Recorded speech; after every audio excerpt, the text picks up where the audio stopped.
Aldehyde का जो IUPAC naming है, एल्केन का नाम लिखकर अल लिखे, पर यदि श्रृंखला हमारी लांग है, शाखित श्रृंखला है, तो हम उसके नेम को लिखने के लिए देखिए एक बात आपको रूल मालूम होना चाहिए। मैं एक रूल बता रहा हूँ, IUPAC नेमिंग का एक सूत्र बता देता हूँ, बल्कि रूल ना कहें, इसे फार्मूला कहेंगे।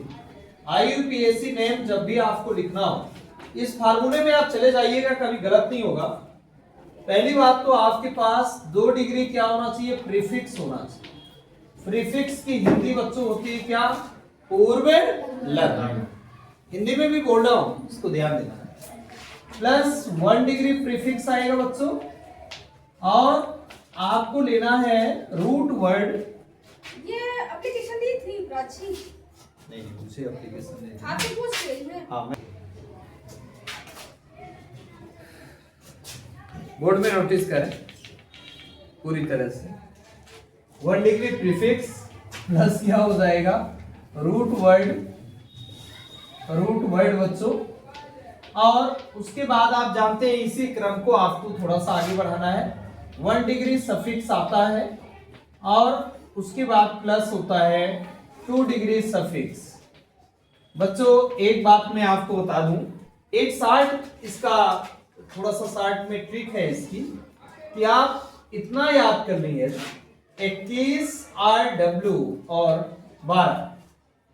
21 का मतलब क्या हो गया, 2 1 रूट वर्ड 1 2, इतना याद करें ना, IUPAC नेम कभी गलत नहीं हो सकता, क्योंकि हम अकॉर्डिंग टू रूल नहीं चलते ना।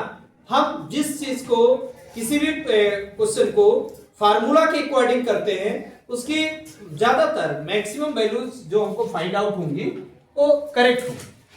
इसलिए ये बात जरूर ध्यान रहना चाहिए। अब एक प्रश्न जरूर उठता है, मैं उस प्रश्न का जवाब भी आपको दे रहा हूं कि ये 2 डिग्री प्रीफिक्स हम पाए कहां, आप ये भी कह सकते हैं। तो 2 डिग्री प्रीफिक्स के लिए बच्चों, यदि आपके पास सिंगल बॉन्ड F है या Cl है, यहां सिंगल बॉन्ड आपने F ले लिया, सिंगल बॉन्ड Cl लिया, सिंगल बॉन्ड Br लिया, single bond I, single bond NO2, single bond यहां पर आपने R ले लिया, सिंगल बॉन्ड OR लिया, और इसी तरह से आपने CH2 और यहां पर आपने बॉन्ड लगाया, और ये आपके पास आ गया क्या।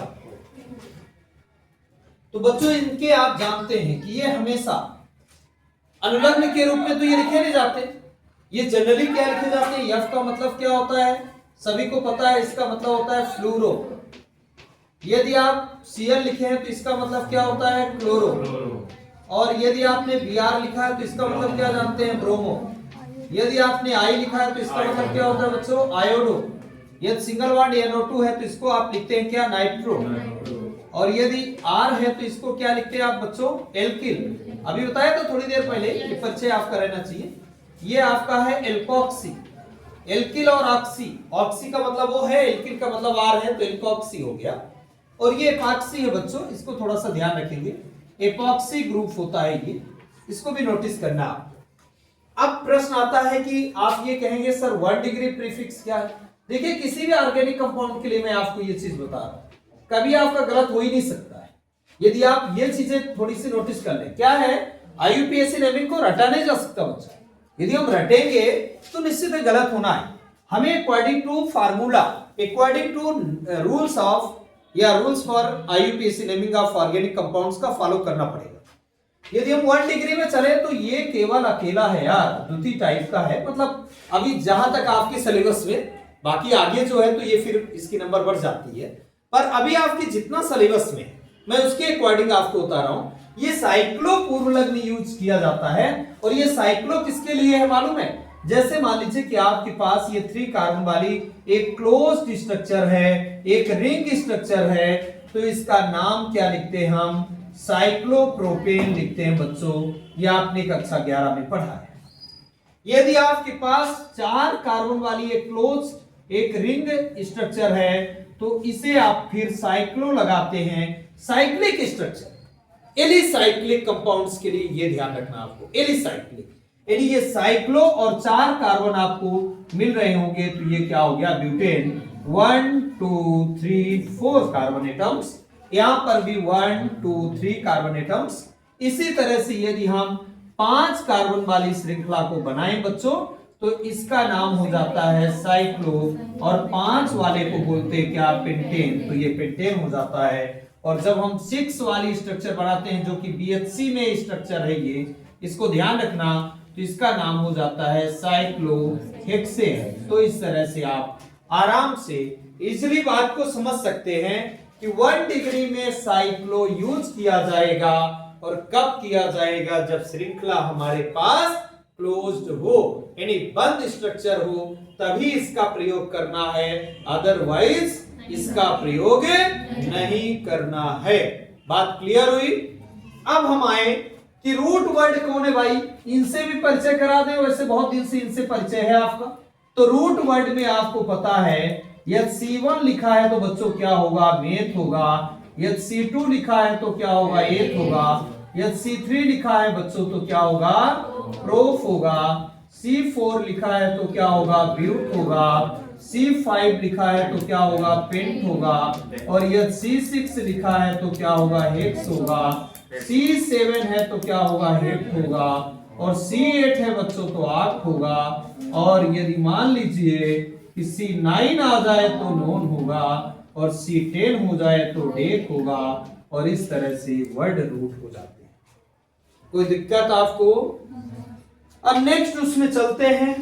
1 डिग्री प्रीफिक्स क्या क्या है आपके पास, सफिक्स कौन कौन है? तो 1 डिग्री सफिक्स तो बहुत इजी है भाई। यदि सिंगल बॉन्ड कार्बन है, मतलब दोनों के बीच में सिंगल बॉन्डिंग है, तो एन लगाएंगे फॉर एल्केन, एन हो गया। यदि कहीं पर सी डबल बॉन्ड सी जैसी बॉन्डिंग मिले बच्चों, तो एन लगा देना यार। और उसके बाद क्या होगा कि यदि आपके पास कहीं C triple bond C bonding मिल जाए, तो आइन लगा देना और मेरी साइन करा लेना। उसमें यहां पर क्या लग जाएगा, आइन लग जाएगा। तो एन इन आइन याद कर लेना, 1 डिग्री में बता देना इसे। अब 2 डिग्री में आता कौन है भाई, 2 डिग्री अब आया कौन, 2 डिग्री यहां पर सफिक्स। तो 2 डिग्री सफिक्स में बच्चों आता है FG। What is FG? FG का मीन है फंक्शनल ग्रुप, यानी क्रियात्मक समूह। क्रियात्मक समूह के बारे में आप जानते हैं कि फंक्शनल ग्रुप एक ऐसा एटम और ग्रुप है which is determine the chemical properties of any chemical compounds, यानी जो किसी कार्बनिक यौगिक के रासायनिक गुण को निर्धारित करता है, like as head of our body, यानी जिस प्रकार हमारे शरीर का जो ये ब्रेन है, सिर है शरीर का, उसी तरह से जैसे हमारा ब्रेन ही लगभग क्रियाओं के बारे में डिसीजन लेता है, और उसी तरह से उसी के संकेत पर हमारे बॉडी ऑर्गन्स फंक्शन करते हैं। इसका नाम फंक्शनल ग्रुप क्यों रखा गया? क्योंकि यही तो क्रिया करेगा। इसे प्रक्रियात्मक समूह भी कहते हैं, क्रियात्मक समूह भी कहते हैं। क्रियात्मक का मतलब जो क्रिया करे, हम उसके नाम से ही उसे डिफाइन कर सकते हैं कि यदि क्रियात्मक शब्द आया तो क्रियात्मक का अर्थ ही होता है क्रिया करने वाला हिस्सा, जो कार्य कर रहा है। जैसे एक मान लीजिए कि क्रिकेट का मैच हो रहा, वहां जो प्लेयर्स खेल रहे हैं स्वाभाविक रूप से वो फंक्शनल कंडीशन पर हैं, बट वहां जो बहुत सारे लोग दर्शक जाएंगे, जो देखेंगे, दर्शक दीर्घा में बैठे होंगे, तालियां बजाएंगे, उनका प्रोत्साहन करेंगे, बट वो बैट लेकर के ग्राउंड में मैच खेलने के लिए अलाउ भी नहीं है और उतरेंगे भी नहीं। कुल मिलाकर एक्टिव कौन है, फंक्शन कौन कर रहा है? फंक्शन कर रहे हैं कौन? प्लेयर्स जो सेलेक्ट किए गए। उसी प्रकार से जो पीछे पूंछ जुड़ जाती है बहुत सारी हाइड्रोकार्बन्स की, वो क्या है? वो थोड़ा रिएक्शन कर रही है। रिएक्शन मुख्य करने वाला कौन है?